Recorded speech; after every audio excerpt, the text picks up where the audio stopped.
حامدا و مسلم و مسلمہ اما بعد، معزز سامعین و ناظرین، اس وقت میں حضرت مولانا ڈاکٹر محمد طارق صاحب ندوی مظاہری دامت برکاتہم کی خدمت میں حاضر ہوں۔ ڈاکٹر صاحب، سب سے پہلے تو آپ کا بہت بہت شکریہ ہمارے چینل پہ تشریف لانے کا۔ اللہ تعالیٰ آپ کو جزائے خیر دے، صحت و عافیت سے رکھے۔ سب سے پہلا سوال میرا آپ کی خدمت میں یہ ہے کہ مشاجرات صحابہ کے تعلق سے آپ تمام امت مسلمہ کو کیا پیغام دینا چاہیں گے؟ سب سے پہلے تو بہت شکریہ مولانا شاکر عمیر معروفی صاحب آپ کا، آپ نے اپنے چینل پہ مجھے موقع دیا اور اس لائق سمجھا کہ میں کچھ عرض کروں اس موضوع پر۔ حالانکہ یہ میری کوئی کمپیٹنسی نہیں ہے، ظاہر ہے کہ آپ اس سلسلے میں کام کر رہے ہیں، تحقیق کر رہے ہیں اور آپ کی ویڈیوز بھی آ چکی ہیں، تو لوگ اس سے فائدہ بھی اٹھا رہے ہیں اور لوگوں کے جو کمنٹس ہیں اور جو ویوز کی تعداد ہے اس سے پتہ یہ چل رہا ہے کہ لوگ اس سے فائدہ اٹھا رہے ہیں۔ دیکھیے، کوئی بھی اختلافی موضوع ہو یا کوئی بھی ایسا مسئلہ ہو جس میں الگ الگ نقطہ نظر اور الگ الگ مکتب فکر کے لوگ الگ الگ نظریہ رکھتے ہوں، اس کے بیان کرنے میں یا اس کے متعلق گفتگو کرنے میں ایک چیز تو یہ ہے کہ بہرحال اعتدال کا راستہ اختیار کرنا چاہیے، اور ہماری دینی تعلیم کا اور ہمارے مذہب کا نچوڑ بھی یہی ہے کہ اعمال میں اور امور میں، معاملات میں آدمی کو اعتدال کا راستہ اختیار کرنا چاہیے۔ فرمایا گیا خیر الامور اوسطها، بہترین امر اور راستہ یہی ہے کہ جو درمیانی راستہ ہو۔ عام اختلافی موضوعات میں جب ہم یہ بات کہتے ہیں اور آپسی سماجی معاشرتی معاملات میں یہ بات کہتے ہیں کہ آدمی کو افراط و تفریط سے بچتے ہوئے، بے اعتدالیوں سے بچتے ہوئے اعتدال کا اور متوسط راستہ اختیار کرنا چاہیے، تو ایک ایسا سنجیدہ اور حساس مسئلہ جو صحابہ کرام جیسی پاکیزہ ہستیوں سے متعلق ہو، اس میں تو ظاہر ہے کہ آدمی کا طریقہ یہی ہونا چاہیے کہ بہت دھیمے لہجے میں، احتیاط کے ساتھ، احترام کے ساتھ اور ان کے مقام و مرتبے کو ملحوظ رکھتے ہوئے آدمی اپنی بات رکھے۔ تو ایسے الفاظ استعمال نہیں کرنے چاہیے جس سے ان کی ذات پر کسی طرح کا نقص اور تنقیص ان کے اندر پیدا ہو اور ان کا مقام و مرتبہ لوگوں کے ذہنوں میں، لوگوں کے دلوں میں کم ہو۔ ظاہر ہے کہ صحابہ کی عظمت کتنی ہے یہ تو ہم بیان کیا کرنا، تمام اہل علم اور ہر مسلمان اس بات سے واقف ہے کہ اللہ تعالیٰ کے وہ منتخب افراد تھے جن سے اللہ تعالیٰ نے دین کی ابتدائی ایام میں، دین کی تبلیغ میں، دین کی ترویج و اشاعت میں، دین کے تحفظ میں، دین کے قیام میں ایک اہم اور ایسی ناقابل بیان اور گراں قدر خدمات ان سے لی ہیں کہ ظاہر ہے کہ اب تاریخ اس کی نظیر نہیں پیش کر سکتی۔ ان تمام پہلوؤں کو مد نظر رکھتے ہوئے اب اصل موضوع پر اگر ہم آتے ہیں اور یہ دیکھا جائے کہ ظاہر ہے کہ صحابہ کرام امت کا یہ متفقہ فیصلہ ہے کہ وہ معصوم نہیں ہیں، وہ بھی انسان ہیں اور بشری تقاضے کے تحت ان سے بھی کچھ ایسے اقدامات اور کچھ ایسے اعمال کا صدور ہوا یا ہو سکتا تھا کہ جو غیر راجح کہہ سکتے ہیں یا اس کے مقابلے میں دوسرا راستہ اس سے بہتر ہوتا، مگر ان سے بھی ایسے اعمال کا صدور ہوا ہے۔ تو اب سوال یہ ہے کہ کیا ان کے کسی ایک عمل کو یا چند اعمال کو اس طرح بیان کرنا چاہیے کہ جس سے ان کی صحابہ کرام کی پوری جماعت لوگوں کی نظر میں کمتر ہو جائے، ان کا مقام و مرتبہ گر جائے؟ ظاہر ہے کہ یہ طریقہ قطعاً مناسب نہیں ہے۔ دیکھیے، ایک بہت اہم مسئلہ اہل علم کے درمیان یہ رہا ہے کہ غیر جانبداری کیا چیز ہوتی ہے۔ ظاہر ہے کہ کوئی بھی انسان جب ایک مقام کو پہنچتا ہے اور کچھ علم حاصل کر لیتا ہے تبھی وہ کسی علمی اور تحقیقی موضوع پر گفتگو کرتا ہے، اس مقام تک، عمر کے اس مرحلے تک پہنچنے میں وہ بہت سی چیزیں اس کے ساتھ جڑی ہوتی ہیں. اس کا ماحول ہے، اس کا معاشرہ ہے، اس کے آس پاس کے افراد ہیں، وہ کن موضوعات سے اس کو دلچسپی رہی ہے، کس نقطہ نظر سے اس نے کتابیں پڑھی ہیں، ان تمام چیزوں سے اس کی جو پرداخت ہوتی ہے وہ ایک خاص نقطہ نظر کی بہرحال حامل ہو جایا کرتی ہے. اور غیر جانبداری اس طرح آدمی برت نہیں پاتا، اور خاص طور سے ان حساس مسائل میں تو اور بھی.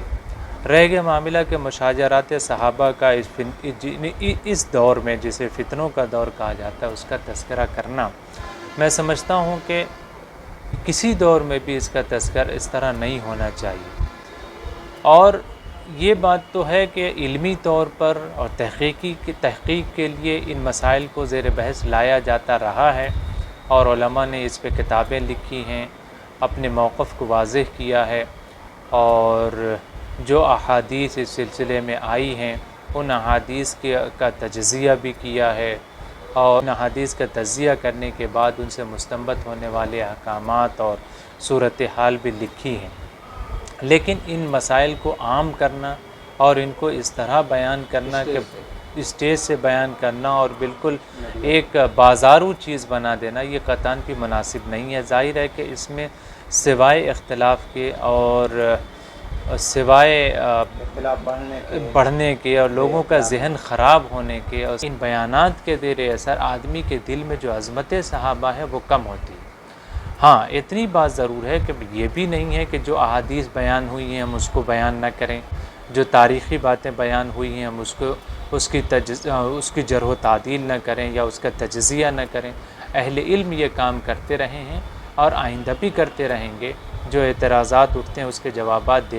دیتے رہیں گے، لیکن اس کو بالکل بازارو چیز بنا لینا اور اس طرح سے اسٹیج پر اور سوشل میڈیا پہ اس طرح کی باتیں کرنا، ظاہر ہے کہ ہر بات کا ایک اثر ہوتا ہے، ہر بات اپنی تاثیر رکھتی ہے، اور ہر شخص اپنی حیثیت سے اور اپنی فہم کے اعتبار سے باتیں لیتا ہے. اس لیے آدمی کو بات کرتے ہوئے مخاطب کا لحاظ رکھنا چاہیے.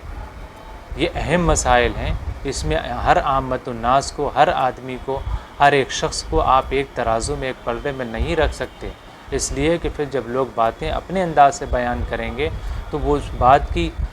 بات کا نہج بدل جائے گا، اس کا معنی و مفہوم بدل جائے گا. اس لیے ادب میں اور بلاغت میں یہ بات پڑھائی جاتی ہے کہ آپ مقتضائے حال کے مطابق گفتگو کریں. جن لوگوں سے گفتگو کرتے ہیں ان کا حضرت علی رضی اللہ تعالیٰ عنہ کا قول نقل کیا جاتا ہے کہ کلموا الناس بقدر عقولہم، لوگوں سے ان کے عقل کے مطابق، ان کی فہم کے مطابق، ان کے مستویٰ اور علم کے مطابق گفتگو ہونی چاہیے. ہر مسئلہ ہر کسی سے نہیں بیان کیا جاتا، ان چیزوں کو بھی سنجیدگی سے سمجھنا چاہیے.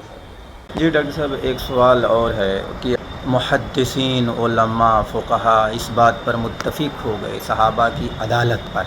اور انہوں نے اپنی کتابوں کے اندر لکھ دیا الصحابۃ کلہم عدول، کہ صحابہ سب کے سب عادل ہیں. تو اب اگر کوئی ان کے اوپر نقد و جرح والا کام کرتا ہے، تیر و نشتر چلاتا ہے، تو یہ محدثین کی اور شروع کے دور کی مخالفت ہوگی یا نہیں؟ آپ کو کیا لگتا ہے کہ اب الگ سے تعدیل کی ضرورت ہے صحابہ کرام کی؟ جب اللہ تعالیٰ نے تعدیل کر دی، رسول اللہ صلی اللہ علیہ وسلم نے تعدیل کر دی، امت کے علماء نے اس کو مان لیا، گویا ایک طریقے سے اجماع ہو گیا، پھر تنقید کرنا تو یہ کہاں تک درست ہے؟ دیکھیے، تعدیل یوں ہے تو ظاہر ہے کہ یہ محدثین کا اصول ہے روایت کے تعلق سے، لیکن اس سے یہ بات ہی نکلتی کہ جب ہم کسی کی تعدیل کرتے ہیں تو اس کی پوری زندگی اس میں زیر بحث آ جاتی ہے اور اس کے سارے معاملات اس میں زیر بحث آ جاتے ہیں. تو بہرحال یہ تعدیل ہے تو اصول حدیث سے متعلق، مگر ان کی پوری زندگی بھی بہرحال کہیں نہ کہیں اس سے ثابت ہوتی ہے اور ان کا عدل ثابت ہو جاتا ہے. رہ گیا اب معاملات کا جو صدور ہوا، ان سے جو غلطیوں کا صدور ہوا، اور آپ نے یہ کہا کہ اللہ ان سے راضی ہو گیا. دراصل دیکھیے مولانا شاکر صاحب، مسئلہ یہی ہے کہ جن ہم یا جو لوگ بھی ہمارے جیسے لوگ اہل سنت کے، وہ تو یہی سمجھتے ہیں، ان کا نقطہ نظر یہی ہے، لیکن جو لوگ اس کے خلاف رائے رکھتے ہیں وہ ان روایات کا اور قرآن کی ان آیات کا مفہوم یا اس کی تفسیر اس انداز سے کرتے ہیں کہ وہ تمام صحابہ کو اس میں داخل نہیں کرتے ہیں۔ لیکن اب یہاں پہ یہ ہے کہ جو دلائل ہیں، جو شواہد ہیں، وہ قرائن کس کے ساتھ ہیں، ایک چیز۔ دوسری چیز یہ ہے کہ اب یہ دیکھا جائے گا کہ کیا تمام صحابہ کو شامل نہ کرنا اور صحابہ کو خارج کر کے ان کی ذات کو نعوذ باللہ مطعون کرنا، یہ امت کو تقویت پہنچاتا ہے، یہ دین کو تقویت پہنچاتا ہے، اور دین کے منشا کو، رسول اللہ صلی اللہ علیہ وسلم کے منشا کو تقویت پہنچاتا ہے، یا اس سلسلے میں اعتدال کا راستہ اختیار کرنا اور ان کی عظمت کو برقرار رکھنا، یہ دین کو تقویت پہنچاتا ہے۔ تو ظاہر سی بات ہے کہ جب ہم اس کا تجزیہ اس انداز سے کریں گے تو اگر کچھ تسامحات ہیں بھی، ظاہر ہے کہ غلطیاں ہوئی ہیں صحابہ کرام، بعض صحابہ کرام سے، اور یہ پوری امت مانتی ہے۔ اب مسئلہ یہ ہے کہ غلطیاں ہوئی ہیں تو غلطیوں کا تذکرہ کیسے ہونا چاہیے،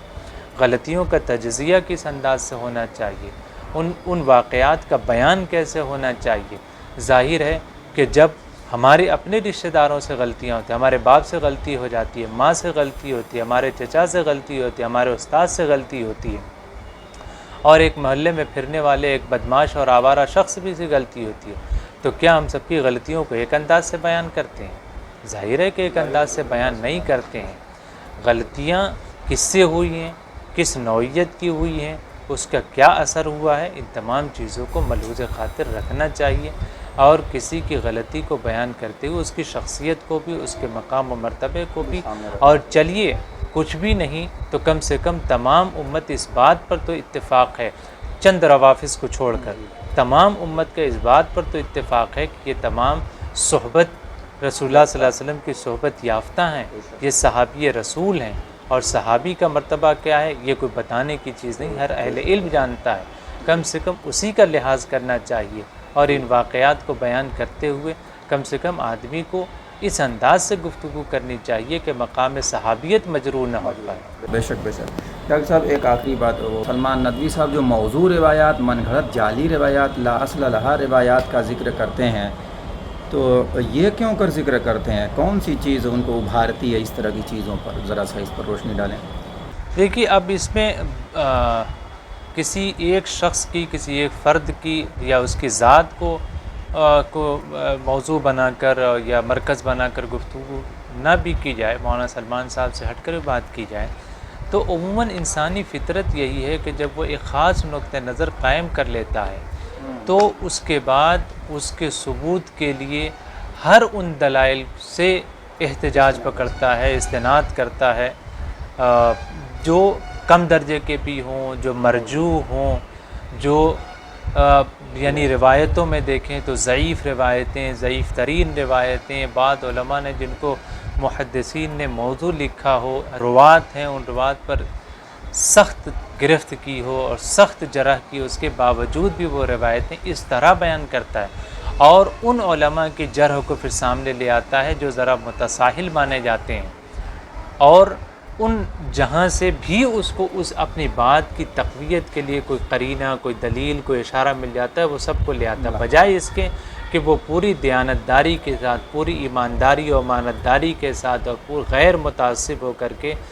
تمام روایتوں کو اور تمام واقعات کو سامنے رکھ کر کے کوئی بات پیش کرے، اور اپنی ذات کو اس سے الگ رکھ کر کے اس انداز سے کہ تحقیقی علم اور تحقیق کا حق ادا ہو جائے غیر جانبداری کے ساتھ، ایسا نہیں ہوتا ہے۔ اور یہی چیز سلمان ندوی صاحب کے ساتھ بھی آپ دیکھ سکتے ہیں کہ وہ ان روایات کو نہیں بیان کرتے ہیں، یا جو روایات بیان کرتے ہیں اس کو وہ مستند روایتوں کو بیان کرنے کے بجائے کم درجے کی روایتیں بھی جو ان کے اپنے موقف کو ظاہر کرتی ہیں، اپنے موقف کے لیے شاہد ہیں، اس کو بیان کرتے ہیں۔ حالانکہ چاہیے یہ کہ اگر یہ کوئی علم کا، کوئی تحقیق کا موضوع بنا رہا ہے، مشاجرات صحابہ کو اور ان صحابہ کرام کو خاص طور سے جن کا تذکرہ کیا گیا، ان کو بھی اگر آپ موضوع بنا رہے ہیں تو پوری دیانتداری کا ثبوت دیجیے، اور سب سے پہلے وہ مستحکم روایتیں، چلیے آپ اپنے نقطہ نظر کی روایتیں بیان کیجئے، مگر مستحکم روایتیں بیان کیجئے، صحیح حوالوں کے ساتھ روایتیں بیان کیجئے۔ اور اگر آپ یہ کہتے ہیں تو پہلے جو ہماری صحیح کتابیں ہیں، بخاری و مسلم ہیں، اور دوسری حدیث کی جو معتبر ترین کتابیں ہیں، ان سے آپ شواہد لے آئیے، ان سے دلائل لے آئیے، ان کا محاکمہ کیجئے، ان کا تجزیہ کیجئے۔ اس کے بعد کی جو کمتر روایتیں ہیں، جو ضعیف روایتیں ہیں، وہ تو بعد کی چیزیں ہیں، تاریخ تو بعد کی چیزیں ہیں، پہلے آپ ان پہ گفتگو کیجئے اور غیر جانبداری کے ساتھ گفتگو کیجئے۔ بہت بہت شکریہ، جزاک اللہ ڈاکٹر صاحب، اللہ تعالیٰ آپ کو صحت و عافیت سے رکھے۔ آپ نے کافی وقت دیا اور ہم لوگوں کے لیے بہت سیکھنے کا موقع ملا، اور ہمارے سامعین اور ناظرین انشاءاللہ فائدہ اٹھائیں گے آپ کی علمی گفتگو سے۔ اللہ تعالیٰ آپ کو جزائے خیر دے۔